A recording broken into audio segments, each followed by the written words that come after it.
हाँ, तो बच्चों मैं आपका सीए में फाइनल आईडीटी का teacher CA Kartik Goyal. Sir आप खुद सीए हैं? हाँ बच्चों मैं खुद सीए हूँ, मैंने सीए कंप्लीट करी है और मैं आपके काफ़ी टाइम से आईडीटी की टीचिंग यहीं कपिल कॉमर्स क्लासेस में और आपके इंस्टीट्यूट में सीएम इंस्टीट्यूट में कर रहा हूँ। तो आपको इतना तो इंश्योर करो कि आपको आपका जो आपका जीएसटी का आईडीटी का पूरा जो कोर्स है, आईडीटी का जो पूरा कोर्स है, मैं आपको अच्छे से कंप्लीट करा के चलूँगा। और सर बाकी आपके इंट्रोडक्शन के बारे में और कुछ नहीं बताएंगे सर, सिर्फ नाम ही काफ़ी है?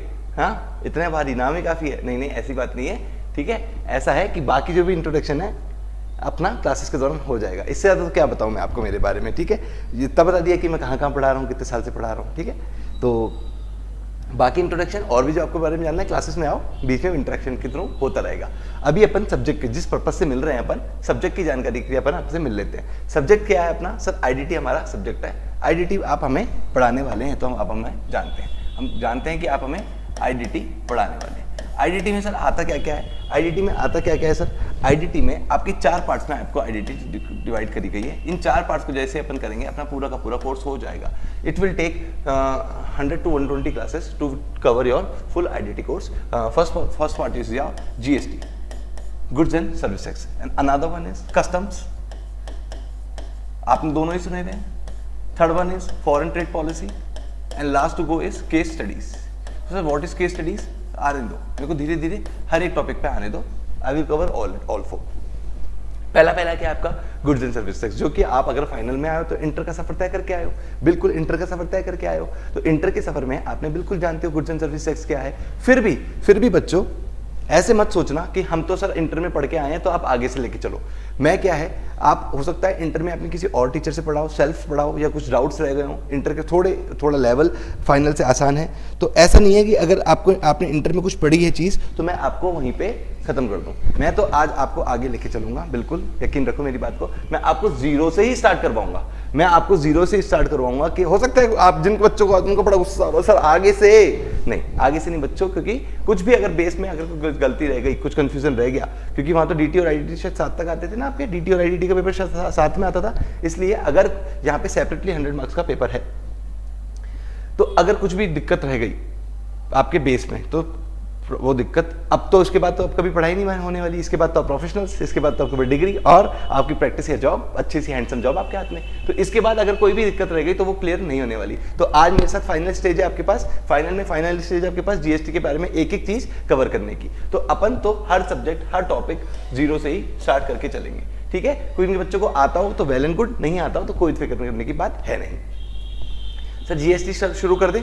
जीएसटी शुरू कर दें? हाँ बच्चों जीएसटी शुरू कर देते हैं। अब जीएसटी में मैं आपको क्या बताता हूँ कि जीएसटी एक सब्जेक्ट है ही नहीं मेरे लिए तो जीएसटी एक स्टोरी है।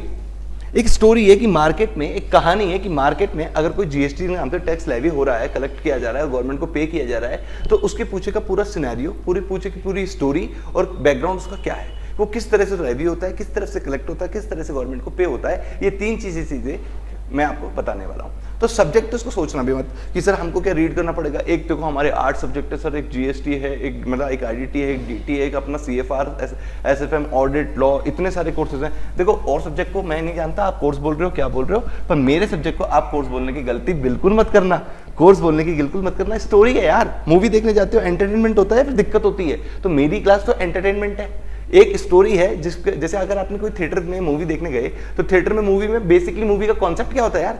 मूवी का कॉन्सेप्ट क्या होता है कि स्टोरी होती है पूरी मूवी के पीछे, कुछ वाहियात भी होती है, कुछ अच्छी भी होती है। मूवीज स्टोरी पे डिपेंड करती है। तो मेरी स्टोरी लाइन तो मेरा बहुत अच्छा है। गवर्नमेंट ऑफ इंडिया ने मेरे को स्टोरी लाइन दिया है जिसका कैरेक्टर मैं प्ले कर रहा हूँ। तो यहाँ पे हीरो भी मैं ही, विलन भी मैं ही, एक्टर भी मैं ही, और एक्ट्रेस आप लोगों से कोई बन जा रहा, ठीक है, एक्ट्रेस मैं नहीं, ठीक है। तो इन मूवी के कैरेक्टर भी मैं ही प्ले कर रहा हूँ। तो जस्ट एक मूवी है जिसकी स्टोरी अपन को गवर्नमेंट ऑफ इंडिया ने दी है, कैरेक्टर मैं हूं, एक विजुअलाइज इसको मैं करूंगा, विजुअलाइज मैं आपको करूंगा स्क्रीन पे, और आपको पूरी की पूरी मूवी अच्छे से स्टोरी जैसे आपको पिक्चर की याद रहती है। 3 घंटे देखी क्या मूवी आपको याद रहती है। अगर मैं पूछ लूं बचपन में आपने देखी थी हम साथ साथ, हम आपको सर नहीं वो तो आपके एरा की मूवी है, हमने तो बैंग बैंग देखी थी, हमारे बचपन में तो बैंग बैंग आई थी। अरे जोन सी भी मूवी है, जोन सी भी आपने देखी थी, आपको याद है यार। पर सब्जेक्ट के साथ ऐसा क्यों होता है, भूल जाते हो। सब्जेक्ट किस, क्योंकि आप सब्जेक्ट को एक थ्योरेटिकल चीज बना के पढ़ते हो, आप उसमें इंटरेस्ट डेवलप करके पढ़ते नहीं हो। तो वादा रहा आपसे कि अपन जीएसटी को पूरा का पूरा इंटरेस्ट डेवलप करके पढ़ेंगे, इसको एज अ बोरिंग सब्जेक्ट अपन बनने ही नहीं देंगे। अगर बोरिंग नहीं बनने देंगे तो पक्का प्रॉमिस। चलो मेरे प्रॉमिस में से मैं थोड़ी सी चीज रहता हूँ, यहाँ तक सब्जेक्ट थोड़ा लेट रहा है मतलब क्लास में सो जाते ना बच्चे, वही कह रहा हूँ कि यहाँ पे सब्जेक्ट थोड़ा सा परेशान कर रहा है अपन को, थोड़ा सा थ्योरेटिकल ज्यादा हो रहा है और एग्जाम में ये शुरू के जो 5 चैप्टर हैं ये रेलेवेंस भी नहीं रखते। तो रेलेवेंस नहीं रखते तो सर यहीं से शुरू कर दो ना, नहीं ऐसा नहीं होता। जैसे कि अगर बच्चों ने कभी क्रिकेट, लड़कों ने तो पक्का खेला होगा, तो क्रिकेट अगर आपने किसी एकेडमी में ज्वाइन कर लिया तो डायरेक्ट पहले दिन में आपके बैट नहीं थमा देते भाई। एग्जाम में अगर आप प्लेग्राउंड पे उतर जाओगे किसी मैच खेलने, तो डायरेक्ट तब तो आपको खेलना डायरेक्ट बैट ही पकड़ना है ना, या बॉलर हो तो बॉल पकड़नी है ना, ठीक है। पर उसको खेलने के लिए प्रैक्टिस करनी पड़ती है, एक माहौल जमाना पड़ता है। अगर सीखने गए हो तो पहले आपको ग्राउंड का चक्कर लगवाते हैं, वार्म अप कराते हैं, एक्सरसाइज कराते हैं, उस लायक बनाते हैं कि आप बैट पकड़ पाओ। तो गुड्स एंड सर्विस करने से पहले अपन को थोड़ा सा एनवायरनमेंट क्रिएट करना पड़ेगा इन चैप्टर्स के थ्रू कि जीएसटी बेसिकली है क्या, ये मार्केट में आया क्यों, ये लेवी किस तरह से होता है, ठीक है। तो अपन को थोड़ा सा तो बैकग्राउंड करेक्ट करना पड़ेगा। तो माफ करना, हो सकता है 2 से 4 लेक्चर्स आपके शुरू के बोरिंग साउंड करें, बाकी तो बाद में तो मजे ही मजे है, मौजा बाद में तो मौजा ही मौजा है। क्यों? क्योंकि बाद में तो आपके एकदम प्रैक्टिकल धुआंधार जो आप मार्केट में देखते हो वही चैप्टर शुरू होने वाले हैं। तो आपने तो वो सब कर रखा है, आप रोज देखते हो, पेन खरीदा, कॉपी खरीदी, फ्रिज खरीदा, एसी खरीदी, ये गाड़ी खरीदी, सब पे आप जो जीएसटी लेवी हो रहा है। तो अरे रैपिडो भी करी, बुक करी ना फेयर, उसमें भी जीएसटी कलेक्ट हो रहा है। दोस्तों के साथ आपने होटल बुक कर लिया, आरामबाग रिसोर्ट बुक कर लिया, ठीक है, तो उसमें भी आपके जीएसटी लग रहा है। तो जीएसटी तो आपको मार्केट में जगह जगह लग रहा होगा, और आप यहाँ पे क्लासेस में पढ़ रहे होंगे तो आपको फॉर श्योर, आई प्रॉमिस, आपको इंटरेस्ट आना शुरू हो जाएगा, ठीक है, आपको इंटरेस्ट आना शुरू हो जाएगा। और मैं क्लास में एक बात और करता हूं, अगर आपने मेरे साथ आईडीटी सब्जेक्ट पूरा तरीके से ढंग से पढ़ा, इंटरेस्ट लेके पढ़ा, क्लासेस में रेगुलर आए, मेरे से इंटरेक्शन बना के रखा, एक तो ये जो बच्चे होते हैं तो कुछ बोलते ही नहीं है यार, प्लीज अपन पहली क्लास में मैं आपसे डिमांड कर रहा हूं कि प्लीज क्लासेस के दौरान शुरू में हो सकता है 2-4 दिन आप मेरे से अनकंफर्टेबल हो, मैं तो आपसे पहले दिन से कंफर्टेबल हूं, पर अगर आप शुरू में 2-4 दिन मेरे से अनकंफर्टेबल हो तो प्लीज क्लासेस के दौरान तो मेरे दोस्त बन जाना, सो दैट अपन बहुत अच्छे से इंटरेक्ट कर पाए, हर टॉपिक के बारे में बहुत डिस्कस कर पाए। दोस्तों से सारी बात कर पाते हो, अरे कई मम्मी पापा से भी सारी बात नहीं कर पाते ना, दोस्तों से सारी बात कर पाते हो, तो प्लीज क्लासेस के दौरान मेरे दोस्त अच्छे से बन जाना, जिससे कि अपन कोई भी आपको टॉपिक को, कोई भी आपकी लाइफ पे तक कंफ्यूजन हो, सब्जेक्ट की थोड़ी लाइफ, मैं आपसे वैसे भी तो पढ़ाऊं, तो लाइफ में भी कोई कंफ्यूजन तो आप में से अच्छे से इंटरेक्ट कर पाओ, सो दैट अपन किसी भी एस्पेक्ट में, किसी भी चीज, सबसे अच्छा रिश्ता है यार अपना बहुत अच्छा रिश्ता है, ठीक। अपन शुरू में अपने जो ये आपके दिन चल रहे हैं क्लासेस के, जहां आप टीचरों से इंटरेक्ट करते हो, अपने गुरुजनों से, बड़ों से इंटरेक्ट करते हो, तो आपको ये बहुत अच्छा चांस है। और लाइफ में कोई टेंशन तो है नहीं, कमाने की कोई टेंशन नहीं है, सर पास होने की टेंशन है, एग्जाम की टेंशन है, कुछ भी टेंशन नहीं है, ये तो मौज के दिन है, ठीक है। तो इनको अच्छे से जियो, चिंता फ्री होकर जियो और खुश रहो बच्चों। आओ आज अपन शुरू कर देते हैं। मैंने आपको बता दिया 4 पार्ट है आपके आईडीटी की कोर्स है, कौन कौन से आपका GST, custom, foreign trade policy that is FTP, and another one is case study. Sir case studies के बारे में थोड़ा बता दो स्टार्ट करने से पहले। केस स्टडीज क्या है? देखो एग्जाम में आईडीटी के पेपर में केस स्टडी से पेपर आएगा। केस स्टडी कुछ भी नहीं है, आपके समावेश है, समराइज अप है किसका, आपका इन 3 चीजों का, किसका, आपका कस्टम्स का, जीएसटी का और फॉरेन ट्रेड पॉलिसीज का। जो आपने जो भी प्रोविजंस, लॉ एंड प्रोविजंस जो भी पढ़े हैं आपने अपनी क्लासेस में, उनसे ही प्रैक्टिकल बेस्ड स्टडी कुछ पूछ लेंगे। जैसे कोई भी केस कोर्ट में पहुंचता है, कोई भी कोर्स में अपने प्रोविजंस में कोई अगर कंफ्यूजन रह गया तो मार्केट में झड़प होती होगी किस किस के बीच में, असीसी के बीच में और डिपार्टमेंट के बीच में। वो जो झड़प आपकी कोर्ट तक पहुंचती है और कोर्ट उसके बारे में जो फैसला सुनाता है, वही आपका, वही मुद्दा, वही केस आपका क्या बन जाता है, केस स्टडी बन जाता है और आपको एग्जाम में आ जाता है। सर जरूरी है जो सारे केसेस कोर्ट में पहुंचे वही हमारे केस स्टडीज में आएंगे? नहीं, वो एग्जामिनर खुद भी आपके लॉ में से कुछ फ्रेम कर सकता है। तो केस स्टडी उन बच्चों को कोई दिक्कत ही नहीं आएगी जिन्होंने भी आपका पूरा लॉ तरीके से तैयार किया है मेरे सीए कार्तिक गोयल के साथ। तो अब शुरू करें बच्चों, अब भी और कुछ जानना है, कुछ बातें करनी है आपको मेरे से? तो सर अभी तो हम क्या है, वर्चुअल बैठे हैं, जब हम क्लास में आ जाएंगे हम आपको इतना परेशान करेंगे, हम आपको आगे नहीं बढ़ने देंगे, तो फिर मैं भी डांट लगाऊंगा। अगर आप मेरे को परेशान करोगे तो मैं भी आपको डांट लगाऊंगा, ठीक है ना सर? बातें करेंगे, बातें करते करते अपन अपना कोर्स ले जा सकते हो। इधर उधर की फालतू बात थोड़ा कम करेंगे, टॉपिक के बारे में बात थोड़ी सी ज्यादा करेंगे। तो आओ शुरू कर देते हैं। Introduction of GST. सर ये थोड़ा सा एक बार इंट्रोडक्शन जीएसटी करेंगे, एक बार थोड़ी सी शक्ल दिखा दो, हम क्या क्या पढ़ने वाले। डरना मत, कांपना मत, है ना सर, सर्दी नहीं लग रही, डरने के एक्शन कर रहा हूँ, थोड़ी सी एक्टिंग खराब है मेरी, अब मैं वो आपका शाहरुख खान या फिर सलमान खान तो हो नहीं ना, ठीक है, ये आमिर का एक्शन है, सलमान का एक्शन है, जिसका भी एक्शन है, तो वो उतनी अच्छी एक्टिंग तो मैं नहीं कर पाऊंगा जब मैं मिमिक्री कर रहा हूँ या फिर एक्टिंग कर रहा हूँ, पर फिर भी आपके लायक कर दूंगा, है ना, ठीक है। तो ये डरना मत इससे इतना कि यार ये इतना जीएसटी पढ़ना पड़ेगा क्या, ये बहुत ही आसानी से अपना सब हो जाएगा, सब कुछ बहुत आसानी से बहुत याद हो जाएगा आपको। और अगर आप मेरे साथ चलते चलोगे तो आपको घर पे पढ़ने की भी इतनी ज्यादा जरूरत नहीं पड़ेगी, घर पे पढ़ने की ज्यादा जरूरत नहीं पड़ेगी, इसका गलत इंटरप्रिटेशन मत निकालना। इसका ये मतलब है कि आपको घर पे सिर्फ और सिर्फ रिवाइज करने की जरूरत पड़ेगी, दिमाग अप्लाई करने की जरूरत नहीं पड़ेगी। यार क्या ये लाइन क्या कह रही है, वो तो सब मैं आपको सिखा के भेजूंगा, बस रिवाइज जरूर कर लेना क्लासेस में। आओ इंट्रोडक्शन सर, टैक्स का इंट्रोडक्शन है ये जीएसटी का इंट्रोडक्शन है? मेरे को तो लग रहा है ये टैक्स का इंट्रोडक्शन है। ये चाहे डीटी हो चाहे आईडीटी हो, दोनों में ही टैक्सेस का नाम आता है, डायरेक्ट टैक्सेस, इनडायरेक्ट टैक्सेस, तो दोनों में टैक्सेस का नाम आ रहा है। तो ये टैक्स के बारे में इंट्रोडक्शन है कि सर ये टैक्स लगाया क्यों जा रहा है। अब देखो बच्चों, जो बच्चे इस क्लासेस को एज डेमो लेने आए हैं, ठीक, सर कैसा पढ़ाते हैं ये देखने आए हैं, तो क्या समझ में आएगा आपको आज की क्लास से कि मैं टैक्स जीएसटी कैसे बताऊंगा। तो आप एक काम करना, या तो आना मेरे साथ 4-5-6 दिन लगे बने रहना, या फिर आप एक काम करना मेरे पुराने बैच के बच्चों से रेफरेंस ले लेना कि सर का पढ़ाया हुआ समझ में आता है या नहीं आता है। पर अभी तो इतने इजी टॉपिक हैं, हो सकता है कि आपने बचपन में भी अपने इंटर में भी इन पे ध्यान भी नहीं दिया हो, थे तो पक्का। तो आओ अपन फाइनल को इंटर की क्लास बना दे, मतलब फाइनल का तो कवर करेंगे ही करेंगे, इंटर का भी कुछ अगर आपका गलती से रह गया हो तो सब कुछ जीरो से स्टार्ट करते हैं। आओ, ठीक है, मैं एक तरह से माहौल क्रिएट कर रहा था, परमिशन मांग रहा था आपको इतना बेसिक टॉपिक पढ़ाने के लिए। तो है क्या, why tax, government needs to fund fulfil increase the development needs of country. क्या लिखा हुआ है सर? चलो टॉपिक छोड़ो, हिंदी वो टेक्स्ट रीडिंग छोड़ो, आपके दो तरीके हैं पढ़ाने के, एक तो टेक्स्ट रीडिंग है, दूसरा टेक्स्ट को छोड़ो, जो भी अंदर लिखा हुआ है वो आप ही बोल दो, हम मान लेंगे। हाँ, तो ऐसा करना बच्चों, जो मैं बोल रहा हूं वो मान लेना, टेक्स्ट रीडिंग करके तो आप घर पे खुद ही कर सकते हो। इतना बड़ा इंडिया है तो इसमें आपको डिफेंस फोर्सेस भी दिखते हैं, आपके डिफेंस जो आपके बॉर्डर वगैरह पे लड़ रहे होते हैं, पुलिस वगैरह भी दिख रहे हैं जो सोसाइटी की मैनेजमेंट बनाए रखने के लिए, लॉ एंड ऑर्डर बनाए रखने के लिए रिस्पॉन्सिबल है। आप रोडों पे जाते हो, आपको रोड बढ़िया से बनाई दिखती है, क्लीनिंग रोड दिखती है, आपके पास पब्लिक पार्क्स है, ठीक है, पब्लिक फैसिलिटीज़ हैं, बहुत सारी चीज़ें हैं आपके जिनको आपको कोई चार्ज नहीं देना होता।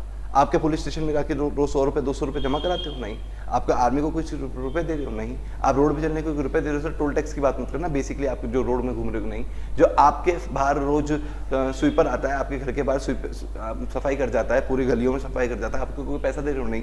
तो आप इंडिया में रहते हुए बहुत सारी बेसिक फैसिलिटीज को यूज कर रहे हो जिसको आपका पे भी नहीं करना पड़ रहा। तो सर ऐसा है कि वो सारा पैसा आ कहाँ रहा है? वो पैसा आप ही एक तरह से दे रहे हो इन फॉर्म ऑफ टैक्सेस। तो गवर्नमेंट ऑफ इंडिया को वो पैसे चाहिए, गवर्नमेंट आप डायरेक्टली फंड ना करके इनडायरेक्टली फंड कर रहे हो, ठीक है। आप टैक्सेस के रूप में गवर्नमेंट को पैसा दे रहे हो और गवर्नमेंट उस पैसे से क्या कर रही है? आपके इंडिया को रन कर रही है, ठीक है। राम राज्य में एक बात कही थी राम जी ने, रामायण में मैंने देखी है, तो रामायण में एक बात कही थी कि कर तो लेना जरूरी है, व्यवस्था बनाए रखने के लिए कर मतलब टैक्स तो लेना जरूरी है। जो अमीर है, जिस तरह क्या कह रहे हैं राम जी, बहुत सुंदर बात कह रहे हैं राम जी, कह रहे हैं जिस तरह जहाँ पे ज्यादा जल होता है और जहाँ सूखा होता है, तो सूरज का काम क्या होता है? सूरज क्या यहाँ पे गवर्नमेंट है, तो सूरज का काम क्या होता है? जल को खींचना और वर्षा करके उस एरिया को भी पैसे देना जहाँ पे जल देना, जहाँ पे भी सूखा है। तो इसी तरह गवर्नमेंट ऑफ इंडिया का यही काम है कि जिसके पास भी ज्यादा पैसे हैं, जो ज्यादा कमा पा रहा है, तो उससे टैक्स लेना और समाज में जो कमजोर व्यक्ति है उसकी तरफ उसको बेसिक फैसिलिटी प्रोवाइड कराना। तो आपने देखा होगा ना, गरीबों को रेन बसेरा देती है गवर्नमेंट, फ्री मेडिकल फैसिलिटीज देती है, तो सारा पैसा कहाँ से आ रहा है?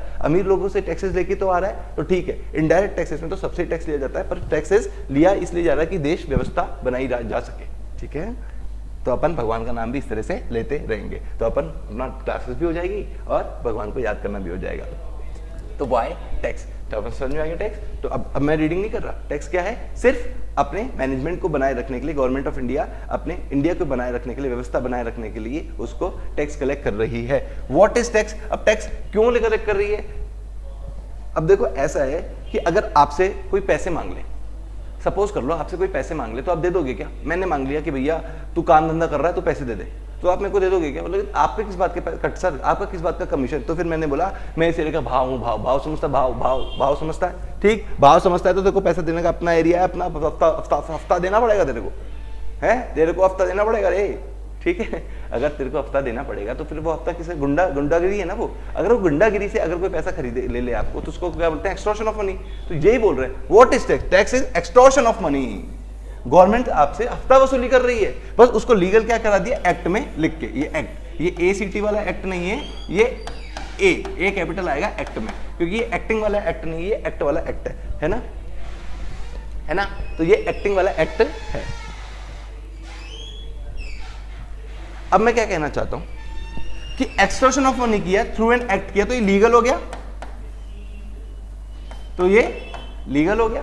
तो किसी चीज को लीगलिटी बनाए रखने के लिए उसको एक्ट में लिखना पड़ता है। तो मतलब आपकी गवर्नमेंट कानून बनाए रखने के लिए, मतलब जो भी आपसे टैक्स का कलेक्शन कर रही है वो लीगलाइज सोच, तो उसको वो एक्सटर्नल ऑफ मनी करके एक्ट में लिख दिया, तो वो लीगलाइज हो गया। तो what is why tax? Management बनाए रखने के लिए। What is tax? Extortion of money through an act. Type of tax, अरे ये तो तुम्हारे सब्जेक्ट है, तुम ही जानते हो। डायरेक्ट टैक्स, इनडायरेक्ट टैक्स, मैं नहीं पढ़ा रहा। हो सकता है बहुत बच्चों को गुस्सा ही आ जाए मेरे पे कि sir direct tax indirect tax इतना डिफरेंस बताओगे आप हमें? हम सच में इंटर पढ़ के आए हैं सर, यकीन करो। हमारा शक्लें जरूर नालायक है हमारी, पर हमारी डिग्री देख लो, हम पास करके आए हैं इंटर, ठीक है। तो अगर फिर भी किसी बच्चे को डाउट है तो रेगुलर जब क्लासेस हो ना, तो मैं आपको अपना मोबाइल नंबर दूंगा, तो उस मोबाइल नंबर पे चाहे तो अननोन नंबर से मैसेज कर देना। क्या है सर अननोन नंबर से क्यों बोल रहे हो? यार ये तो बड़ी प्रॉब्लम है बच्चों की। बच्चे पता नहीं क्यों अपने टीचर से, अपने दोस्त से इंटरेक्ट नहीं कर पा रहे। उनको लग रहा है मेरा सवाल खराब है और मैं क्लास में हो जाऊंगा फेमस, फिर मुझे सब देखेंगे अरे ये तो फालतू सवाल पूछता है, मैं तो क्लास के आलिया भट्ट हो जाऊंगा, ठीक है। तो मैं नहीं पूछ रहा। तो ठीक है, आप में क्लास में पूछने की अगर हिम्मत नहीं हो, वैसे तो होनी चाहिए। अगर आप बचपन में क्रिकेट खेलने गए थे तो आपको बैट पकड़ने की हिम्मत होनी चाहिए कि मैं ओपनिंग करूंगा, और यहाँ पे सवाल पूछने की हिम्मत होनी चाहिए कि मैं सवाल पूछूंगा। फिर भी नहीं है तो फिर भी आप रह मत जाना सवाल पूछने से, आप मेरे टेक्स्ट पे पूछ लेना। तो अगर कोई भी जो चीज़ मैंने क्लास में छोड़ी है, ये सब सोचते हुए कि आपको आती है, ये सोचते हुए आपको आती है और आपको नहीं आती, ठीक है ना। वैसे तो मैं छोड़ूंगा वही चीज़ जो बहुत ही ज़्यादा बेसिक होगी, फिर भी आपको नहीं आती और आप क्लास में नहीं पूछ पा रहे किसी भी हिचक की वजह से, मेरे से हेजिटेशन की वजह से, तो आप मेरे मोबाइल पे मैसेज करके बता दीजिएगा। सिर्फ बता दीजिएगा सर ये कल क्लास में बता देना, मैं बता दूंगा। तो अभी मैं what is type of tax छोड़ रहा हूँ, डायरेक्ट टैक्स, इनडायरेक्ट टैक्स। ये डायरेक्ट बर्डन डालता है एसएससी के पॉकेट पे और ये इनडायरेक्टली बर्डन डालता है। डेस्टिनेशन प्रिंसिपल, ये जीएसटी का एक इंपॉर्टेंट बेस प्रिंसिपल है। तो आओ इसके बारे में हम डिस्कस करके चलेंगे बच्चों। डेस्टिनेशन बेस्ड प्रिंसिपल क्या चीज है? देखो, डेस्टिनेशन बेस्ड कॉन्सेप्ट क्या है? जीएसटी आने से पहले मार्केट में वैट चलता था, वैट। तो वैट और जीएसटी, वैसे तो वैट भी एक डेस्टिनेशन बेस्ड कॉन्सेप्ट ही था, पर एक्साइज एक टैक्स होता है, एक्साइज भी एक टैक्स होता है। तो एक्साइज में एक्साइज ड्यूटी जब लगती है, तो एक्साइज ड्यूटी में किस बेस से टैक्स लिया जाता है यार? एक्साइज ड्यूटी में टैक्स लिया जाता है ओरिजिन बेस से। जहां पे भी माल गुड्स मैन्युफैक्चर होंगे ना, जहां पे भी वो मैन्युफैक्चर होंगे, मैन्युफैक्चर, वहीं पे वहां पे टैक्स कलेक्ट किया जाएगा, वहीं पे उस पर टैक्स लेवी किया जाएगा। पर बाद में एक्साइज को, वैट को, सबको खत्म करते हुए क्या है, सर्विस टैक्स को खत्म करते हुए क्या एक कॉमन टैक्स आ गया, one nation one tax policy, that is GST, goods and service tax का इंट्रोडक्शन हो गया मार्केट में। तो जीएसटी आपका ओरिजिन बेस्ड कॉन्सेप्ट से नहीं आया, जीएसटी आपका ओरिजिन बेस्ड कॉन्सेप्ट से नहीं आया। जीएसटी आपका कौन से कॉन्सेप्ट से आया? डेस्टिनेशन बेस्ड कॉन्सेप्ट से। सर दोनों में डिफरेंस क्या है? देखो दोनों में डिफरेंस ये है मेरे प्यारे प्यारे बच्चों, डिफरेंस ये है कि एक्साइज या फिर और अदर टैक्सेस ओरिजिन बेस पे जो भी टैक्सेस लगते हैं, उसका मतलब ये है कि जहां पे भी गुड्स मैन्युफैक्चर होगा, बनेगा, जन्म होगा जहां पे गुड्स का, वहीं पे टैक्स लग लिया जाएगा। फर्क नहीं पड़ता कि गुड्स कहां पे कंज्यूम होगा, फर्क नहीं पड़ता गुड्स कहां से कंज्यूम होगा। तो ये कॉन्सेप्ट थोड़ा सा सरकार को लगा आउटडेटेड और गलत, तो इस कॉन्सेप्ट को सरकार ने काटा, है ना। गर्व पिक्चर का सलमान खान काटा और common goods and service tax लेके आई। गुड्स एंड सर्विस टैक्स क्या है? एक डेस्टिनेशन बेस्ड कॉन्सेप्ट है, डेस्टिनेशन, ठीक है। डेस्टिनेशन बेस्ड टैक्स कॉन्सेप्ट है। डेस्टिनेशन टैक्स बेस्ड कॉन्सेप्ट मतलब जहां पे भी गुड्स कंज्यूम होगा अल्टीमेटली, वो एरिया, वो स्टेट टैक्स देगा। एग्जांपल के तौर पर कि अगर मैंने राजस्थान से माल यूपी में बेचा है, तो गुड्स कहां पे मैन्युफैक्चर हुआ है? सपोज कर लो राजस्थान में मैन्युफैक्चर हुआ है, पर अल्टीमेटली बिका कहां पे है? यूपी में है। तो टैक्स कौन सा स्टेट देगा? यूपी स्टेट टैक्स देगा, मतलब यूपी का जो रेसिपिएंट है वो टैक्स देगा, ना कि राजस्थान का। और बटेगा किसको? फिर जो टैक्स आ गया वो सरकार, मतलब ये तो रेसिपिएंट था ना, यूपी का तो रेसिपिएंट था, क्योंकि वो यूपी में कंज्यूम करेगा उस माल को, तो उसने टैक्स दे दिया किसको? सप्लायर आदमी को। सप्लायर आदमी कौन? जो राजस्थान में बैठा है। अब सप्लायर आदमी, ये टैक्स उसका तो है नहीं, इनडायरेक्ट टैक्स उसका तो है नहीं, वो है किसका, गवर्नमेंट का। तो वो जमा कराएगा अगले महीने की 20 तारीख को, सबको पता है, मेरे को पता है, तुमको इतनी बात पता है, तो वो अगले महीने की 20 तारीख को ये टैक्स जमा कराएगा। तो जमा कौन सी सरकार को कराएगा, ये अपन आगे डिस्कस करेंगे बच्चों। अभी तो अपन ने सिर्फ डेस्टिनेशन सीखा है, अभी ये कहाँ जमा कराएगा, कैसे जमा कराएगा, इस पे पूरी कहानी है, इसको छोड़ दो अभी की अभी, मैं सब कवर करके चलूंगा। पर अभी अपन ने क्या सीखा, डेस्टिनेशन बेस्ड कॉन्सेप्ट, मतलब पैसा आएगा कहां से, किसकी जेब से आएगा, यूपी में जो रेसिपिएंट बैठा है उसकी जेब से एक बार टैक्स का पैसा आएगा, that is destination based tax concept. जहां पे भी गुड्स कंज्यूम हुआ है वो स्टेट एक बार तो टैक्स चुकाएगा, उस स्टेट का रेसिपिएंट एक बार तो टैक्स चुकाएगा, फिर जो पैसा आ गया वो बटेगा कैसे, कौन सी सरकार को बटेगा, राजस्थान को बटेगा, यूपी को बटेगा या सेंट्रल को बटेगा, ये देखा जाएगा बाद में, इंटर के चैप्टर्स आएंगे जब देखा जाएगा। अभी तो इसको यहीं पे छोड़ दो, क्वेश्चन मार्क लगा के छोड़ दो कि अभी तो नहीं बता रहे सर, ठीक है। आगे चलते हैं। हाँ, तो ये तो अपन ने सीखा डेस्टिनेशन बेस्ड कॉन्सेप्ट क्या होता है, पढ़ेंगे, पढ़ना चाहेंगे बच्चे, हाँ सर पढ़वा दो हल्का सा, क्योंकि डेस्टिनेशन बेस्ड प्रिंसिपल थोड़ा सा इंपॉर्टेंट है सर। यहाँ पे स्टार मार्क लगाने से कुछ हो भी नहीं जाएगा बच्चों, यहाँ पे स्टार मार्क चाहो तो लगा लो, पर ये डेस्टिनेशन बेस्ड कॉन्सेप्ट आज तुम पहली बार सुन रहे होंगे तो तुम्हारे को अजीब सा वर्ड लग रहा होगा, सर अच्छा याद करना पड़ेगा, याद करेंगे, पर धीरे धीरे जब पूरा जीएसटी करेंगे तुम्हारी रगों में बस जाएगा यार ये। तो ये स्टार तुम्हें उस दिन लगेगा जब तुम पूरा कोर्स करोगे तो तुमको लगा अरे तो रेलेवेंट स्टार था, मुझे तो पता ही है, इतनी इजी बात स्टार लगा रखे सर ने। According to this principle, if any goods और सर्विस वेदर डोमेस्टिक और इंपोर्टेड, कोई भी गुड्स या सर्विस हो, क्योंकि जीएसटी का तो नाम ही क्या है, गुड्स एंड सर्विस टैक्स, तो चाहे गुड्स हो चाहे सर्विस हो उस पर टैक्स। तो if this principle, if any goods और सर्विस वेदर डोमेस्टिक हो चाहे बाहर से मंगवाया हो, कंज्यूम्ड इन इंडिया हुआ होगा, अगर वो तो कंज्यूम्ड इन इंडिया हुआ होगा तो टैक्स विल बी लेविड, तो उस पर टैक्स दिया जाएगा, इंडिया में उस पर टैक्स लगेगा, एंड कलेक्टली बाय इंडियन गवर्नमेंट, तो इंडियन गवर्नमेंट उस पर कलेक्ट करेगी बिल्कुल। और अगर वो कंज्यूम आउटसाइड इंडिया हुआ होगा तो भैया फिर तो जीएसटी की बात ही नहीं आती, क्योंकि जीएसटी एक डेस्टिनेशन बेस्ड कॉन्सेप्ट है और हम बाहर के देशों में जाके जीएसटी अप्लाई नहीं कर सकते, क्योंकि अगर हमने माल जहां से ऑस्ट्रेलिया में बेच दिया तो वो कंज्यूम कहां पे हुआ, ऑस्ट्रेलिया में, तो हम ऑस्ट्रेलिया की गवर्नमेंट से जाके, ऑस्ट्रेलिया के रेसिपिएंट से जाके, ब्रेटली, शेन वॉन है ना, और आपका एडम गिलक्रिस्ट, तो इन लोगों से अगर इनको आपने कोई माल बेच दिया, बल्ला बेच दिया, बैट या बॉल बेच दिया, कुछ भी सामान बेच दिया, तो इनसे आप टैक्स का कलेक्शन नहीं कर सकते, क्योंकि गवर्नमेंट ऑफ इंडिया इनके ऊपर गवर्नमेंट ऑफ इंडिया की नहीं चलती, इनके ऊपर तो इनकी ही सरकार की चलती है। अब बच्चों के दिमाग में क्वेश्चन आ जाते हैं, फालतू से क्वेश्चन, हाँ ये तो फालतू क्वेश्चन है कि सर वो उन्होंने इंडिया में आके खरीदा, तो अरे इंडिया में आके खरीदा तो इंडिया में कंज्यूम कर रहे हैं ना उसको, आईपीएल खेलने के दौरान खरीदा, तो अरे बाहर का कोई आदमी इंडिया में आके खरीदेगा फिर तो इंडिया में कंज्यूम हो रहा है। अगर अपन ने एक्सपोर्ट किया है तो इसका मतलब क्या है, एक्सपोर्ट, और वो थोड़ी ना एक्सपोर्ट है अगर उन्होंने इंडिया में आके खरीदा तो, ठीक है, हाँ सर ठीक है।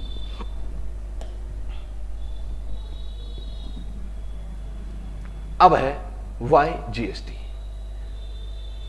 अब अपनी कमर कर लो सीधी, वाई जीएसटी, जीएसटी क्यों आया सर, पहले वैट से काम चल तो रहा था, सर्विस टैक्स था तो सरी, एक्साइज ड्यूटी थी तो सरी, ये सब टैक्सेस थे तो सरी, तो इनको सबको इक्वलाइज करके एक जीएसटी आया क्यों, ये one nation one tax policy की जरूरत क्यों पड़ी है, अलग अलग चीजों के लिए अलग अलग टैक्स, अगर सर्विस जा रही है तो सर्विस टैक्स था, ट्रेडर है तो वैट दे रहा था, मैन्युफैक्चरर है तो एक्साइज ड्यूटी दे रहा था, अब सबको जीएसटी की दुनिया में क्यों डाला सर, मुझको क्यों मारा सर, कि मुझको क्यों पीटा, है ना, तो जीएसटी में सबको कूट के जीएसटी में क्यों मिला दिया। दो बातें, सबसे पहले तो आप बताओ, आप एक मैन्युफैक्चरर हो, सर मैन्युफैक्चरर कौन, सपोज कर लो आपकी चेयर बनाने की फैक्ट्री है, तो आप एक मैन्युफैक्चरर हो तो आप पे मैन्युफैक्चरिंग करोगे, जब प्लास्टिक से चेयर बनाओगे तो टैक्स लग जाएगा, प्लास्टिक से जब चेयर बनाओगे तो आप पे क्या लग जाएगा, टैक्स लग जाएगा, किसका, मैन्युफैक्चरिंग का। मैन्युफैक्चरिंग पे कौन सा टैक्स लगता था आपका, मैन्युफैक्चरिंग पे आपका कौन सा टैक्स लगता था, एक्साइज ड्यूटी का टैक्स, तो आप पे एक्साइज ड्यूटी लग जाएगी। फिर आप उस चेयर को बना के बेचोगे तो सही, तो बेचोगे जब वैट लग जाएगा, तो आप, और मान लो चेयर में अगर कोई खराबी आ जाती है, आपकी चेयर टूट फूट जाती है, तो आप उसको रिपेयरिंग की भी सर्विस देते हो, तो आप एक्साइज ड्यूटी भी पे कर रहे होंगे, आप वैट भी पे कर रहे होंगे, आप सर्विस टैक्स भी पे कर रहे होंगे, ठीक है, आप ये तीनों चीजें पे कर रहे होंगे, मतलब आप तीनों लॉ को फॉलो कर रहे होंगे, तीनों लॉ में जो जो भी कंप्लायंसेस लिखे हुए होंगे कि भैया टैक्स ऐसे कलेक्ट करना है, इस तारीख को जमा कराना है, ये रिटर्न भरनी है, सारे कंप्लायंसेस जो भी लिखे हुए होंगे लॉ में, आपको तीनों के तीनों फुलफिल करने पड़ेंगे, बड़ी हेडेक नहीं है, बिजनेस करोगे या फिर कंप्लायंसेस फॉलो करते रहोगे।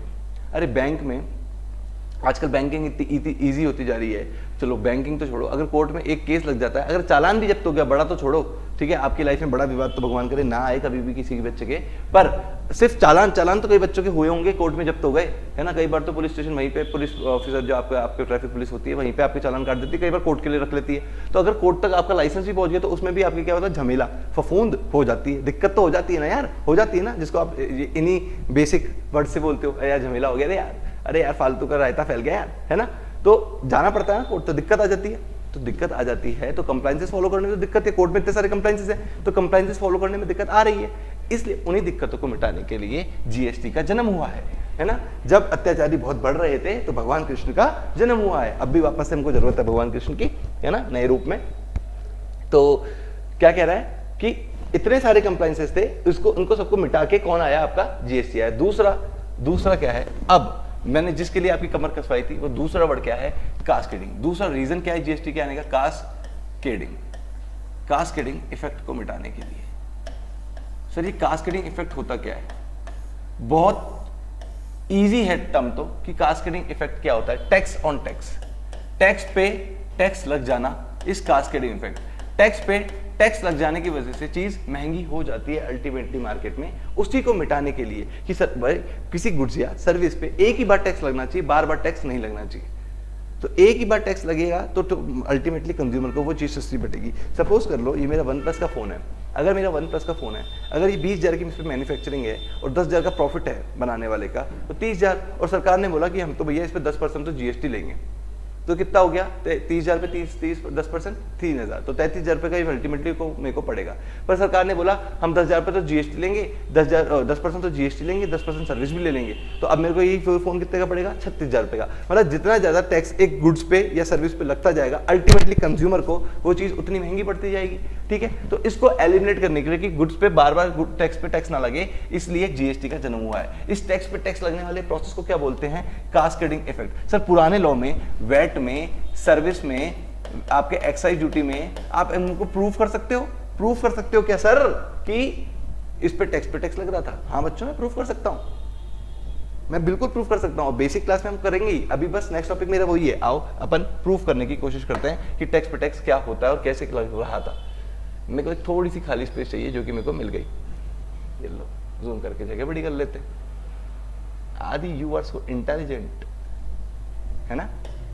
आदि नहीं मेरा नाम, कार्तिक है वैसे। आओ कास्केडिंग इफेक्ट, ध्यान से सुनना बच्चों। अगर कोई एक ट्रेडर है जो वैट और सर्विस टैक्स दोनों के लॉ में आता है, ध्यान से सुनना। अब सब बच्चों का अटेंशन, अगर अभी भी कहीं किधर और थे, क्लास में लेट आए हैं या फिर अटेंशन किधर और था, तो प्लीज अब तो प्रैक्टिकलिटी थोड़ी थोड़ी शुरू हो रही है, अब तो यार मेरा साथ दे दो। और बीकॉम के बच्चे थोड़ी ना हो आप, थोड़े नालायक बच्चे थोड़ी ना हो आप, तो प्रोफेशनल्स हो, आपको पता है कि आपकी लाइफ में पढ़ाई की कितनी इंपॉर्टेंट। अगर अभी आपने आने वाला पेपर क्रैक करके आप सीए में अपना क्रैक कर लेते हो और आप एक प्रोफेशनल बन जाते हो, तो अभी उसके 2 महीने बाद में आपके हाथ में एक 8 से 10 लाख रुपए का हैंडसम पैकेज होगा, जो अभी दोनों जेब निकालो तो खाली निकलेगी, उसमें से पैसे निकलेंगे सिर्फ साल भर बाद, और बहुत सारे 50-50 हज़ार रुपये महीना, 60-60 हज़ार रुपये महीना। तो बच्चों उस 50-60 हज़ार रुपये सिर्फ आपकी जितनी बेसिक नेसेसिटी है, अभी तो आप एक चाय का ग्लास भी दो शेयर करके पी रहे हो, ठीक है ना, बाद में तू पी ले यार। इतने अच्छे दिन आने वाले हैं आपके, आएंगे कब, बस आज क्लास में मेरे साथ थोड़ी सी टेंशन लगा लो। इंटरेस्टिंग है यार, इंटरेस्टिंग है, life should be go on ना, एक स्टेज पे तो अटक नहीं सकते, तो आज थोड़ी सी मेहनत कर लेंगे तो आगे पहुंच जाएंगे। आ जाओ, वैट और सर्विस टैक्स। तो वैट और सर्विस टैक्स किसी भी अगर ट्रेडर के ऊपर लेवी हो रहा है, वैट और सर्विस टैक्स अगर किसी भी ट्रेडर के ऊपर एप्लीकेबल हो रहा है, तो क्या करेंगे वो, एग्जांपल देता हूं, बहुत सारा न्यूमेरिकल तो नहीं लिखता। सपोज कर लो एक आपका मैन्युफैक्चर, एक ट्रेडर है, TRADER ट्रेडर है, जिसका शेरवानी, दूल्हे की शेरवानी और दुल्हन के लहंगा, LENGHA लहंगा का शोरूम है इसका भाई। अब इसका इतना प्रीमियम काम है तो इसने दुकान में अपनी एसी भी लगवा रखे हैं, इसने दुकान में अपने एसी भी इंस्टॉल करा रहे हैं, जिससे बढ़िया बढ़िया ठंडी ठंडी हवा आती है, दूल्हा दुल्हन आते हैं तो उनको गर्मी पसीना ना आ जाए, ठीक है। तो मैं शेरवानी मोटी मोटी, लहंगे महंगे थिक कपड़ों के, तो इसने एसी भी लगवा रखा है। तो इसका काम तो किस चीज का है, शेरवानी को दूल्हे को बेचना, दुल्हन को बेचना, मुझे ठीक है, तो दुल्हन को बेचना, ही ठीक है, दुल्हन को बेचना और दुल्हन को बेचना, इसका ये काम है। तो इसने बेचने का काम तो इसका क्या है, कपड़े बेचने का काम है, और इसने लगा क्या रखा है दुकान में, एसी भी लगा रखा है। तो जब ये एसी खरीद के लाया होगा तो क्या इसको इसके बेचने का काम है, सेल करने का काम है, नहीं करने का काम है। तो अब जब ये एसी खरीद के लाया, या फिर इसने और भी किसी तरह की सर्विस ले रखी है, जैसे कि अलग अलग तरह की सर्विस लेता है, जैसे एक क्लीनिंग स्टाफ लगा रखा है, ठीक है, और एसी रिपेयर के लिए भी लोगों को बुलाता है, तो ये सर्विस भी लेता है। इंस्टॉल के लिए भी बुलाया था, एसी इंस्टॉल करे उसके लिए भी किसी प्रोफेशनल को बुलाया था इसने, ठीक है। तो क्लीनिंग के भी प्रोफेशनल को बुलाता कि अच्छे से क्लीन करके जाना, मॉस्किटो को सबको दवाई कीटनाशक छोड़ के जाना। तो क्लीनिंग के स्टाफ्स को जब ये अपनी दुकान को मेंटेन करने के लिए सर्विसेज अवेल करता है, तो वो सर्विसेज ये बेचता तो नहीं है, बेचता तो क्या है, गुड्स। तो सर्विसेज पे जब ये अवेल करता है तो इसको as a recipient service tax देना पड़ जाता था। किसको, अभी तो ये रेसिपिएंट बन जाता था जब भी ये सर्विस का कंजम्पशन कर रहा है, जब भी ये वाला आदमी, जिसके दुकान का नाम रख लेते हैं अपन, मान्यवर रख ले इसकी दुकान का नाम, मान्यवर। तो मान्यवर वाला, तो मान्यवर वाला जब भी आपका इनको सेल कर रहा था, ये लोग तो रेसिपिएंट थे और खुद क्या था, गुड्स को बेच रहा था जब सप्लायर था। पर जब ये सर्विस अवेल कर रहा है क्लीनिंग की या इंस्टॉलेशन ऑफ सर्विस एसी की या रिपेयरिंग और मेंटेनेंस सर्विस की, तो ये खुद क्या बन जाता है, रेसिपिएंट बन जाता है, और सामने वाला जो ये सर्विसेज दे रहा है वो क्या बन जाता है, सप्लायर बन जाता है। तो ये एज अ रेसिपिएंट भी कभी कभी सर्विस लेता है, तो इसको यहाँ पे क्या देना पड़ता था, एक तो सर्विस का पैसा देना पड़ता था, एसी इंस्टॉल का पैसा देना पड़ता था, प्लस टैक्स भी देना पड़ता था, जिसको अपन कहते हैं सर्विस टैक्स भी देना पड़ता था। अब सर्विस टैक्स क्या था बच्चों, मैं क्या समझा रहा हूँ, कास्केडिंग इफेक्ट समझा रहा हूँ, ध्यान से समझना, 15 मिनट मेरी बात ध्यान से समझोगे तो आपको बात समझ में आएगी, एंड जाके अच्छा तो सर ये कह रहे थे, है ना। अभी समझ में नहीं आएगी सर क्या कह रहे हैं, पूरी बात सुनते जाओ फिर समझ में आएगी। ये कौन सी पिक्चर है, सस्पेंस वाली पिक्चर है, जो पूरी पिक्चर देखते जाओगे तो सस्पेंस एंड में खुलेगा। तो सर्विस टैक्स, सर्विस भी दिया, सर्विस का पैसा भी दिया और टैक्स का पैसा भी दिया। तो सर्विस टैक्स कौन सा पैसा है भाई, सर्विस टैक्स एक सेंट्रल लेवल का टैक्स है, सेंट्रल लेवल का टैक्स है, वेयर एज वेट आपका एक स्टेट लेवल का टैक्स है, स्टेट लेवल का। तो जब आपने इसको सर्विस का पैसा दिया, एज ए सर्विस का पैसा दिया, तो ये सारा का सारा पैसा कहां चला गया मेरे बच्चों, सारा का सारा पैसा ये कहां चला गया, गवर्नमेंट के पास। कौन सी गवर्नमेंट के पास, अब ये सप्लायर आदमी टैक्स का पैसा, सर्विस का पैसा तो खुद की पॉकेट में रख लेगा, और टैक्स का पैसा किसको जमा करा देगा, गवर्नमेंट को जमा करा देगा। कौन जमा करा देगा, ये जमा करा देगा, ये जमा कराएगा, एक्चुअली यहाँ पे कट लगा लो, ये जमा कराएगा, ये जमा कराएगा। तो सर्विस का पैसा ये गवर्नमेंट को जमा करा देगा। कौन सी गवर्नमेंट को, सर्विस टैक्स कौन सा लेवल का टैक्स है, सेंट्रल गवर्नमेंट का। सपोज कर लो इसने टैक्स का पैसा दिया था 10,000 रुपए, टोटल मिला के इसने सर्वर में 10 लाख रुपए की सर्विसेज अवेल कर ली है। सर इतनी कौन सी सर्विस अवेल कर ली पता नहीं, एग्जाम्पल के लिए करना पड़ेगा, कोई फिगर लेने पड़ेंगे। 10,000 का सर्विस टैक्स अवेल किया था। तो दो बातें हैं, अब मैं मान्यवर का शोरूम हूँ, मैंने 10,000 रुपये टैक्स के दे चुका हूँ सर्विस टैक्स के नाम से, और जब मैं ये लहंगा और सूट खरीद के लाया हूँ उसके तो मैंने 50 लाख रुपए टैक्स के नाम से दिए हैं। खूब सारे, बहुत मोटी इनपुट है मेरी, तो मैंने 5 करोड़ का माल खरीदा है और 50 लाख रुपए टैक्स के दे के आ चुका हूँ, ठीक है। 5 लाख का मान लो सर, 5 लाख का मान लो, 5 लाख का टैक्स देके आ चुका हूँ, 50 लाख का नहीं 5 लाख का। तो गुड्स पे टैक्स देके आया वेट के नाम से, और सर्विस पे पैसे देके आया सर्विस टैक्स के नाम से। तो जो गुड्स का पैसा गया है, गुड्स का पैसा गया है, तो ये दोनों लॉ ही अलग अलग हैं। ये क्या है, आपके सर्विस टैक्स का लॉ अलग है और वेट का लॉ अलग है। जब लॉ ही अलग अलग है, डिपार्टमेंट्स ही अलग अलग है, तो जब ये माल बेचेगा, सेल करेगा, क्या आपने शेरवानी वेरवानी जब बेचेगा, तो मान लो एक शेरवानी आती है 20,000 रुपए की, उस पे सामने से टैक्स कलेक्ट करेगा, ठीक है, सामने से टैक्स कलेक्ट करेगा 10%, तो 2,000 रुपए टैक्स कलेक्ट करेगा, ठीक है। और ये तो हो गया वेट के नाम से, और सर्विस के नाम से भी कलेक्ट करना चाहता है, पर सर्विस के नाम से कलेक्ट तो कर ही नहीं सकता, क्योंकि सर्विस तो बेच ही नहीं रहा, वेस्ट तो क्या रहा है, गुड्स बेच रहा है। तो सर्विस टैक्स के नाम से कलेक्ट नहीं कर पाया। तो अल्टीमेटली इसके क्या है, 22,000 रुपए का सामने से कलेक्ट करने पड़े। पर ये 20,000 रुपए इसने डिसाइड कैसे किए थे, 20,000 रुपए इसने डिसाइड कैसे किए थे, कॉस्टिंग से डिसाइड किए थे कि भैया 10,000 15,000 रुपए तो कॉस्टिंग है, या 18,000 रुपए तो कॉस्टिंग है, और 2,000 रुपए जीएसटी के हैं, किसके हैं, सर्विस टैक्स के हैं। क्योंकि सर्विस टैक्स की इनपुट नहीं मिलनी, क्यों मिलेगी, जब ये मार्केट से टैक्स कलेक्ट करेगा जीएसटी के नाम से, गुड वेट के नाम से, जब ये मार्केट से वेट के नाम से अपने पैसे कलेक्ट करेगा तो इसको इनपुट मिल जाएगी। गुड्स खरीदेगा और गुड्स ही बेचेगा, गुड्स खरीदेगा और गुड्स ही बेचेगा, गुड्स खरीदेगा और गुड्स ही बेचेगा, तो जो खरीद के लाया है उसकी इनपुट मिल जाएगी, पर जो सर्विस पे पैसे दे के आया है ना उसकी इनपुट नहीं मिलेगी। तो जो सर्विस पे जो भी टैक्स दिया है वो कॉस्टिंग का पार्ट बन जाएगा, कॉस्टिंग का। तो इस 20,000 रुपए में सर्विस टैक्स का पैसा शामिल है। आप समझ में आ रही है बच्चों? तो इस 20,000 रुपए में कॉस्टिंग भी शामिल है और सर्विस टैक्स का पैसा भी शामिल है। तो जब आपने 10% वेट लगाया, 10% पैसा वेट लगाया, तो 18,000 रुपए थोड़ी ना लगाया आपने तो 18,000 पे 1,800 लगा दिया और इस पे 200 लगा दिया। अल्टीमेटली आपका 2,000 रुपए का क्या बना? टैक्स बना वेट का। तो ये वेट का जो 2,000 रुपए बने हैं, ये जो 2,000 बने हैं, ये टुकड़ों से बने हैं ना। 200 रुपए तो टैक्स ऑन टैक्स आया ना, ये टैक्स ही तो था, सर्विस टैक्स। तो 200 रुपए तो टैक्स ऑन टैक्स आया ना। तो क्योंकि वेट सर्विस टैक्स की क्रेडिट नहीं देता था, वेट सर्विस टैक्स की क्रेडिट नहीं देता था। किसी भी कोई भी एक लॉ दूसरे लॉ में हुई भी क्रेडिट टैक्स, कोई भी एक लॉ दूसरे लॉ में दिया हुआ टैक्स की क्रेडिट नहीं देता था। इस वजह से वो कॉस्टिंग का पार्ट बन जाता था। अब जो मैं कह रहा हूं उसको ध्यान से सुन लो, बस यही लाइन है कास्केडिंग इफेक्ट की। कोई भी एक लॉ जैसे कि वेट दूसरे लॉ को, जैसे कि सर्विस टैक्स, कोई भी एक लॉ दूसरे लॉ में दिया हुआ टैक्स की इनपुट नहीं देता था। उस वजह से वो क्या बन जाता था? आपका कॉस्ट का पार्ट बन जाता था, और कॉस्ट का पार्ट बनने की वजह से उस पर टैक्स ऑन टैक्स लग जाता था। 200 पे 2,000 रुपए पे फिर टैक्स लग गया, तो टैक्स पे फिर टैक्स लग गया। इसी को कास्केडिंग इफेक्ट कहते हैं। इसी को एलिमिनेट करने के लिए आया जीएसटी। जीएसटी क्या बोलता है? मैं एक चीज हूं, इसको पूरे को गायब कर रहा हूं। जीएसटी क्या बोलता है कि अगर मान्यवर की दुकान है, जीएसटी बोलता है अगर मान्यवर की दुकान है, ये मान्यवर की वापस से शॉप है, मान्यवर, मान्य मत जो भी स्पेलिंग होगी यार, मैंने तो कभी कोई चीज खरीदी नहीं यहां से।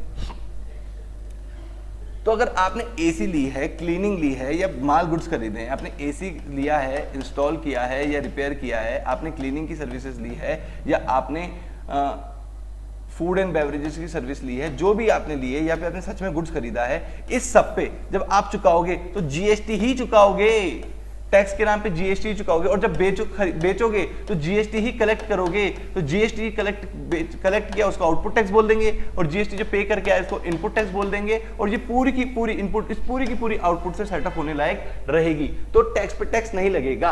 आप कभी भी जो टैक्स दे के आए हो उसको अपनी कॉस्टिंग का पार्ट नहीं बनाओगे, क्योंकि इस पूरी टैक्स की आपको इनपुट मिल जाएगी। अब क्लास में तो हो नहीं, आप क्लास में होते तो मैं पूछ लेता आपको समझ में आया या नहीं आया। क्लास में समझ में आप होते, आज क्लास नहीं बेटे, है ना? तो अगर आप क्लास में होते तो मैं आपसे पूछ लेता आपको समझ में आया या नहीं आया। तो चैटिंग पे हो तो बता दो, पर आप चैटिंग पे भी आज मेरे पास नहीं हो, तो मैं मान लेता हूं अभी के लिए कि आप सब बच्चों की बात समझ में आ गई है। रिपीट करूं, छोटा सा बात और करूं तो छोटी सी बात में क्या है कि वेट और जब सर्विस टैक्स चलते थे, अगर मैनेजर की दुकान है, वेट और सर्विस टैक्स चलते थे, तो इसने जो इसके नाम पे जो टैक्स दिया है और इसके नाम से जो टैक्स दिया है, अल्टीमेटली इसका काम क्या है? गुड्स बेचना। तो आउटपुट टैक्स यहां से तो आएगा, आउटपुट टैक्स यहां से तो आएगा, one and last time output tax यहां से आएगा। इनपुट टैक्स, इसकी क्रेडिट तो मिल जाएगी, इसकी क्रेडिट तो मिल जाएगी, पर इसकी क्रेडिट, जो इस टैक्स की क्रेडिट नहीं मिलेगी। इस टैक्स की क्रेडिट नहीं मिलेगी तो इसकी जेब से तो खर्चा हो गया, मान्यवर की दुकान के नाम से तो जेब से तो खर्चा हो गया। तो इस खर्चे की अगर क्रेडिट नहीं मिल रही तो इसको कॉस्ट के पार्ट बना देता था ये, तो भाई फिर मेरी कॉस्टिंग है, खर्चा हुआ है तो कॉस्टिंग है। या तो क्रेडिट मिल रही है तो ठीक, नहीं मिल रही तो कॉस्ट खर्चा हो गया तो कॉस्ट का पार्ट, और कॉस्ट का पार्ट हो गया तो फिर इस कॉस्ट पे प्रॉफिट ऐड करूंगा और टैक्स कलेक्ट करूंगा सामने वाले से। 18,000 पे थोड़ी ना, फिर प्रीवियस वाले एग्जांपल में 20,000 पे करूंगा, क्योंकि मैंने 2,000 रुपए को कॉस्ट का पार्ट बना दिया। तो इस बार 18,000 रुपए पे जीएसटी वैट थोड़ा ना लगेगा, पूरे 20,000 पे वैट लगेगा। तो 2,000 पे भी वैट लग गया, जो कि टैक्स है, सर्विस टैक्स है। तो इस तरह से क्या हो जाता था? टैक्स ऑन टैक्स एप्लीकेबल हो जाता था। तो जीएसटी इस सारी डिसएडवांटेज को, इस सारे लूप होल्स को रिमूव करता हुआ आया, लहराता हुआ जवान बच्चा, अपना नया बच्चा, ट्रेंडी सा बच्चा आया और बोला तुम्हारी सारी दिक्कतें, है ना, है बचना क्या, तुम्हारी सारी दिक्कतें मैं ठीक कर दूंगा। कौन बोल रहा है ऐसा आपसे? जीएसटी बोल रहा है। तो ये था आपका कास्केडिंग इफेक्ट। तो जीएसटी क्या है? Y GST? जीएसटी क्यों? मैं दो बातें लिख दूं। एक तो टू रिमूव मैनी कंप्लाइंसेस को लिख लेना, by one nation one tax policy. अब एक पूरे नेशन में एक ही टैक्स पॉलिसी चलेगी तो सारे बिजनेसमैन को आसान नहीं रहेगा, एक ही टैक्स का कंप्लाइंस करना है, दैट इज जीएसटी। ना सर्विस भूल जाओ, वेट भूल जाओ, एक्साइज भूल जाओ, ऑक्ट्राई, चुंगी, रास्ते के अलग अलग टैक्सेस सब भूल जाओ। 17 टैक्सेस को 17 टैक्सेस को समावेश करता हुआ, समराइज करता हुआ जीएसटी आया है। तो 17 तरह के कंप्लायंसेस आपको नहीं फुलफिल करने, सिर्फ और सिर्फ एक कौन सा फुलफिल करना है, जीएसटी। तो पहला रीजन तो दूसरा ये हो गया, और दूसरा इफेक्ट कौन सा हो गया आपका, टू रिमूव कास्केडिंग इफेक्ट। देखो कास्केडिंग इफेक्ट चाहो तो मैं और समझा सकता हूं। अगर कोई आदमी सिर्फ और सिर्फ वैट भी फॉलो कर रहा है ना, सेंट्रल सेल्स टैक्स भी होता था, एक वैट होता था, एक सेल्स टैक्स होता था, दोनों गुड्स की मैन्युफैक्चरिंग पे, सेल्स पे लगता था, ट्रेडिंग पे लगता था।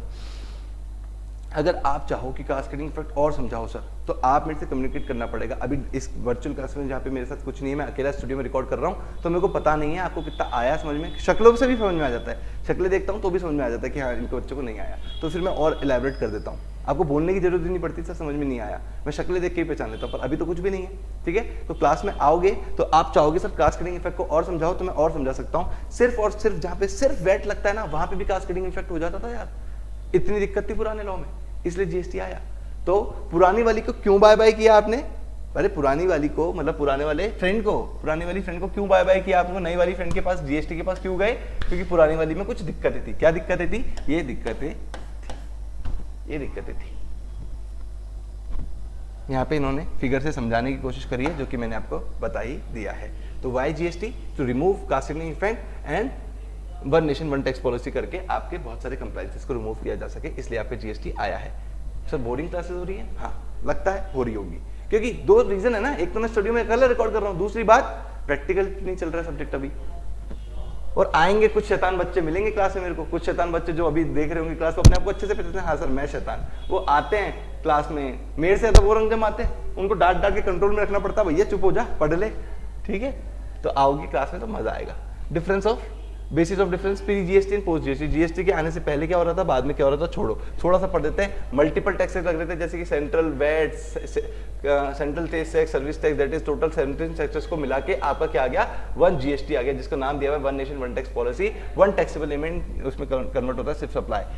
मल्टीपल प्रोसीजर, सेपरेट रजिस्ट्रेशन करो, बुक्स ऑफ अकाउंट मेंटेन अलग करो, अब एक ही टैक्स है तो एक ही प्रोसीजर। कास्टिंग इफेक्ट पहले बहुत ज्यादा हो रहा था, अब 99.99% तक हट गया था, 0.01% अभी भी रह गया, हाँ वो बता देंगे कैसे रह गया, थोड़ा सा रह गया अभी भी, क्योंकि जीएसटी में भी सारे गुड्स कवर नहीं होते। आपके अल्कोहल, ठीक है, आपका लिकर, आपके पेट्रोलियम प्रोडक्ट्स पे अभी भी जीएसटी नहीं लग रहा, टबैको इस पे भी जीएसटी नहीं लग रहा, इस पे भी वैट लग रहा है। तो वैट और जीएसटी का एक बार एक प्रोडक्ट पे वैट भी लग जाता है, जीएसटी भी लग जाता है, पर वो बहुत रेयर है, इसलिए 99.99% लिखा हुआ है। चलो बाद में क्या, अभी बता दिया। डबल टैक्सेशन पहले लग रहा था, अब नहीं लग रहा है। उसी डबल टैक्सेशन को तो कास्केडिंग इफेक्ट कहते हैं। तो ये पॉइंट तो दो बार आ गया बेमतलब में। Double taxation is a cascading effect.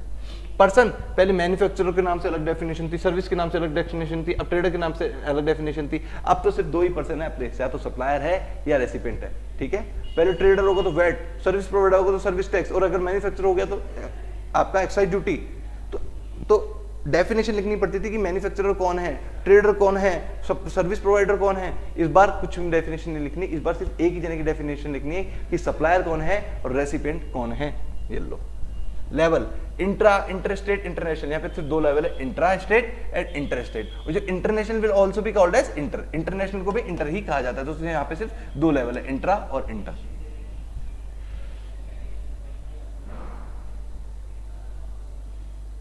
What is GST?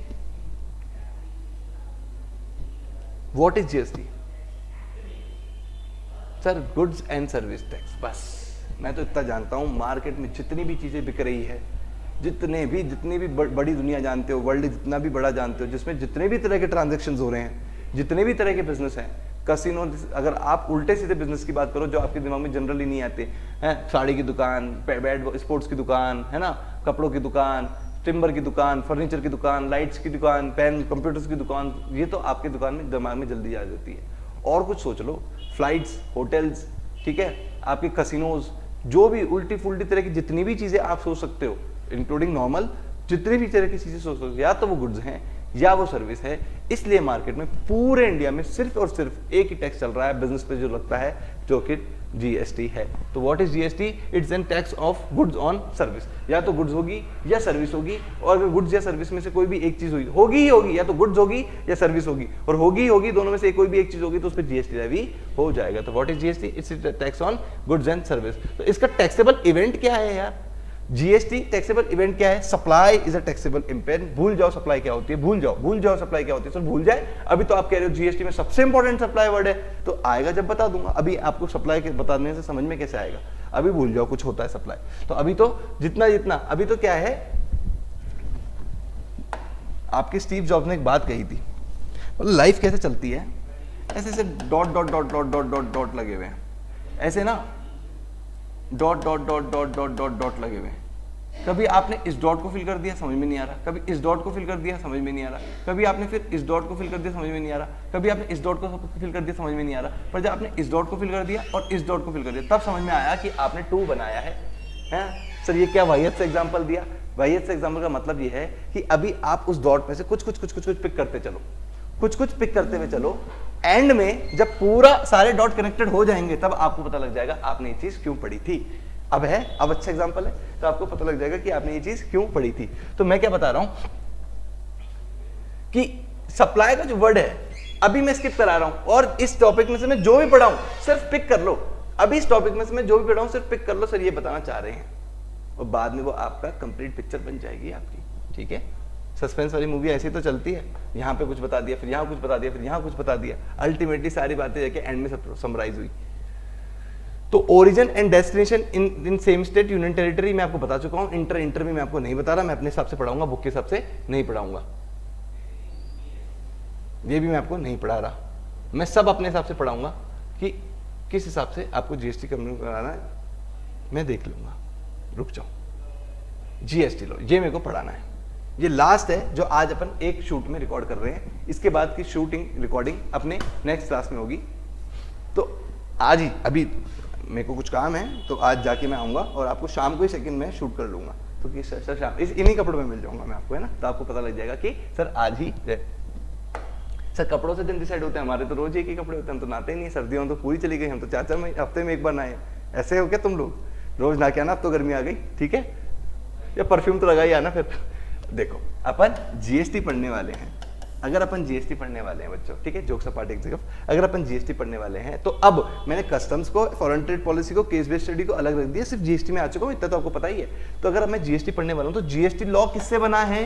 Sir GST law आपका 4 चीजों से मिलकर बना है। एक सीजीएसटी लॉ, एक आपका एसजीएसटी लॉ, एक आपका यूटीजीएसटी, और आपका चौथा है आईजीएसटी। सर फुल फॉर्म बताओगे? हाँ बताएंगे ना। इसका central goods and service tax, state goods and service tax, union territory goods and service tax, integrated goods and service tax. तो जीएसटी का कोई लॉ नहीं है यार, लॉ तो ये 4 लॉ लिखे गए हैं। इन चारों लॉ को पढ़ते चलोगे, कभी इसमें से पढ़ लोगे कुछ, कभी इसमें से, कभी किसमें से, कभी इसमें से, तो अल्टीमेटली आपका जीएसटी कवर हो जाएगा। तो सर और आपको मैं ये बताऊंगा भी नहीं कि अभी अपन सीजीएसटी में से कुछ पढ़ रहे हैं या फिर हम एसजीएसटी में से कुछ पढ़ रहे हैं। आपको लगेगा अपन जीएसटी पढ़ रहे हैं, हाँ पढ़ अपन जीएसटी रहे हैं, पर अपन इन टॉपिक्स को पढ़ रहे होंगे, इन टॉपिक्स को पढ़ रहे होंगे और अल्टीमेटली अपना जीएसटी कवर हो जाएगा। तो जीएसटी किन 4 लॉ से मिलकर बना है? Central, state, union territory. ये तो एक ही चीज होती है, ये तो एक ही चीज होती है। मतलब जीएसटी की पावर सेंटर के हाथ में भी है और स्टेट के हाथ में भी है। जब जीएसटी का लॉ लिखा गया तो सेंट्रल में जो सेंट्रल गवर्नमेंट बैठती है, इस समय तो बीजेपी गवर्नमेंट है, तो बीजेपी गवर्नमेंट को भी इज्जत दी गई, और सिर्फ सेंट्रल गवर्नमेंट ने अपनी मर्जी से लॉ नहीं बना दिया, स्टेट से भी पूछा गया, तो स्टेट भी आएंगे अपना जीएसटी के लॉ के फॉर्मेशन के, किसी की बिल्डिंग के फॉर्मुलेशन के लिए हाथ लगते हैं ना, तो इस बिल्डिंग की फॉर्मेशन की, जीएसटी के फॉर्मेशन के मेहनत के हाथ स्टेट गवर्नमेंट के और यूनियन टेरिटरी के भी लगे हैं, सेंट्रल गवर्नमेंट के भी लगे हैं, और दोनों को मिला के स्टेट और सेंट्रल के भी लगे हैं, इंटीग्रेटेडली दोनों के हाथ लगे हैं। तो इन 4 लॉ से मिलकर आपका जीएसटी का जन्म हुआ है।